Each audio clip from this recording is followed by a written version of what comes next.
பாரு உனக்கு சப்போர்ட் பண்ணும்போது கூட நான் சொன்னேன், பாரு அப்படி சொல்லாத. அக்கா சொல்றாங்கல்ல அவர் அப்படிதான் சொல்றாங்கல்ல. அவ வந்து அந்த விஷயத்துல நானும் சேது சார் சொல்றாரு, அக்கா நீ வந்து இதுகிட்ட கொஞ்சம் கேஷுவலா இரு. அதாவது நான் ஏன் என்கிட்ட ஒரு விஷயம் எடுத்துட்டு வர முடியலன்னா, நான் ஒன்னு பேசும்போது இன்னைக்கு கூட நான் ஒரு கான்வர்சேஷன் பேசணும். அதுல வந்து என்ன, அதாவது நான் ரொம்ப கிளியரா பேசுறேன், ஆனா அங்க சுத்தி இங்க சுத்தி என்ன பாயிண்ட் அவுட் பண்றதுலயே இருக்கு. அதாவது எல்லா பாயிண்ட்டுமே அப்படி எடுத்துட்டு வரேன். நான் திருப்பி அதை மாதிரி நான் என்ன கேட்கறேன், நீ என்ன பதில் சொல்ற அப்படின்னு ஒன்னு சொன்னோன்னா அப்படி அப்புறம் வேற ஒரு பாயிண்ட்டுக்கு போயிட்டான். நீ காது கொடுத்து கேட்கறது, ஆனா அதை என்கரேஜ் பண்ணாது.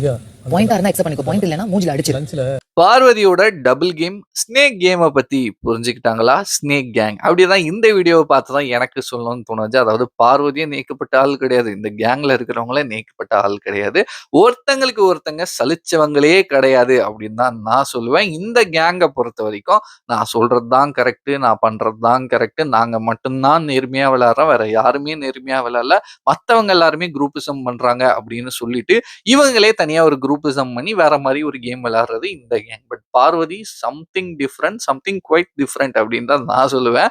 ஏன்னா இந்த பிக் பாஸ் சீசன் 9ல கரெக்டா அனலைஸ் பண்ணி வேற மாதிரி ஒரு கேமை விளையாடிட்டு இருக்கக்கூடிய ஒரே ஆளு பார்வதி மட்டும்தான். ஏன்னா ஆரம்பத்துல பாத்தீங்கன்னா வாட்டர்மெலன் அவர் கூட சேர்ந்துக்கிட்டு மொத்த வீட்டையுமே டாமினேட் பண்ணியிருந்தாங்க.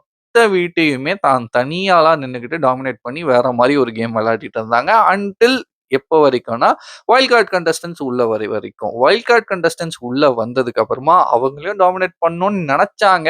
பட் அவங்க கிட்ட இவங்களோட திங்ஸ் வேகல. இவங்க வந்து நமக்கே டஃப் கொடுப்பாங்க அப்படின்ட்டு பார்வதிக்கு நல்லா தெரிஞ்சிருச்சு போல.